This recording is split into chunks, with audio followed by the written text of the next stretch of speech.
Volkswagen is a fairly versatile brand. If you want a Volkswagen diesel, you can choose just about any of their models. If you want a Volkswagen that can carry a load, you can buy a transporter. If you want an SUV, you can buy a Tiguan, and if you want a four-wheel drive, you can even get a Golf R32 or a Passat. Ugh. But if you want a diesel load-carrying all-wheel drive Volkswagen with the off-road capability of a mountain goat, you didn't really have much choice. Until now.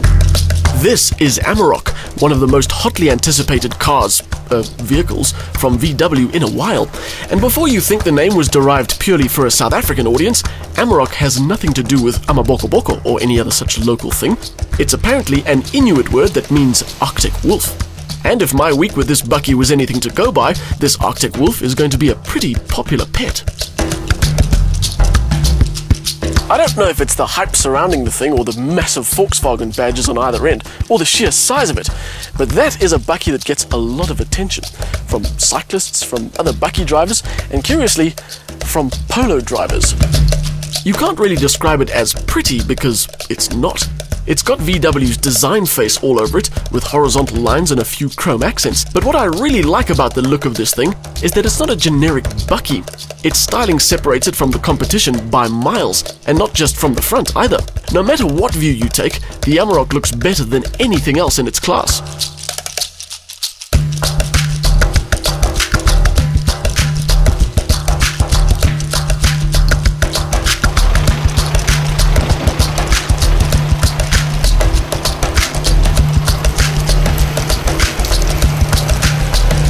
There were, understandably, a few skeptics when it came to this truck. They thought it would just be a big, soft VW, and I gotta admit, I was one of them. Until I started driving one, because the clutch is heavy and the gear shifts are really solid, and every interaction, from the moment you get going, it sounds and it feels serious. That's not to say it's horrible to drive, because it's just fine. Despite the rather large wheel travel, it's not nearly as wallowy as I thought it would be, and once you're used to its size, it is fairly easy to park and get through tight spots. Although it really should pack park distance control as standard. If you're a bucky spotter, you may have noticed that the load bed looks a little on the short side, but it has the largest dimensions in its class, and it's been designed to fit a standard pallet between the wheel arches. Now, not everyone will carry their stuff on pallets, but if you own, say, a quad bike, you'll probably be able to park it neatly on the back of the Amarok when you need a real vehicle to get over the tough terrain. We've got the top-of-the-range 4x4 Amarok because, well, it's the only one that's available at the moment. But for the 22-inch chrome rims brigade, you'll be glad to know that there is a 4x2 version coming. But for those who like going off-road, there is this one with its lockable center and rear diffs, and its hill descent control, and its low-range gearbox. Even the ABS and the ESP has got an off-road mode.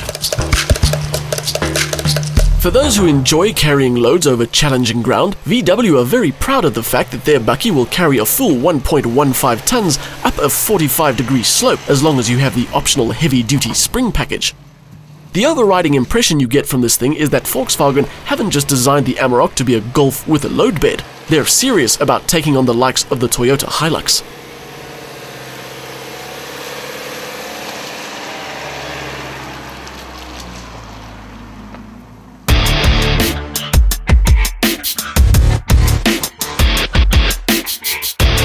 Although you couldn't get a 2-litre diesel double-cab Hilux even if you wanted one. And that's what we have here, a 120-kilowatt twin-turbo with 400 Newton-meters. Volkswagen claim a fuel consumption figure of 7.9 litres per 100 kilometers, although the real-world figure is a little less optimistic. Well, that's not too bad. During our time with the car, we covered almost 700 kilometers, and our average came to just over 9 litres per 100 kilometers. CO2 emissions are 208 grams per kilometer, which VW claim is some kind of holy grail. Apparently, getting below 210 in this class was a bit of a barrier. The interior is the most Volkswagen-y bit of the whole package. In fact, if you've owned a Volkswagen recently, you'll be instantly familiar with things like the steering wheel and the switchgear. But this is a serious bucky, so they've done away with niceties like automatic lights and an auxiliary jack for your iPod. But there is just enough to keep you comfortable. And you do get options like climate control and leather and Bluetooth. And you do get lots of space. I had a 6'2" friend of mine climb into the back and he was perfectly comfortable. And so was I the entire time I had this truck. The materials and the layout are all up to the VW standard, which is to say, very good.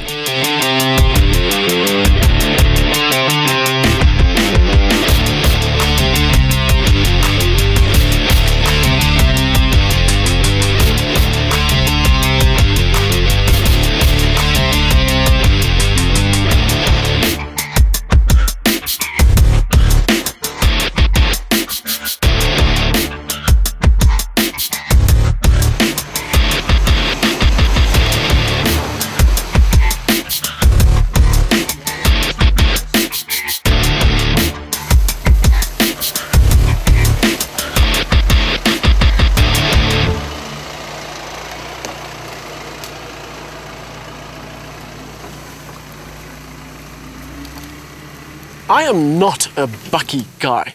I don't own a farm or move stuff for a living. Even so, I quite look forward to driving the Amarok because I thought it would be like a big Volkswagen. But this is not a big, soft, folksy truck. It's not going to break at the first sign of work.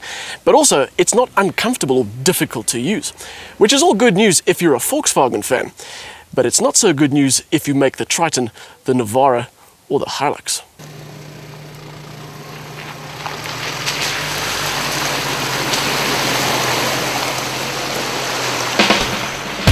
A bi-turbo diesel engine allows good power and huge torque from a humble 2-litre 4-cylinder. No wonder the Amarok feels good despite its size and weight. Talking of which, those generous dimensions also ensure a roomy cabin and high comfort levels, but it can be awkward to maneuver in shopping malls. Best you opt for the park distance control.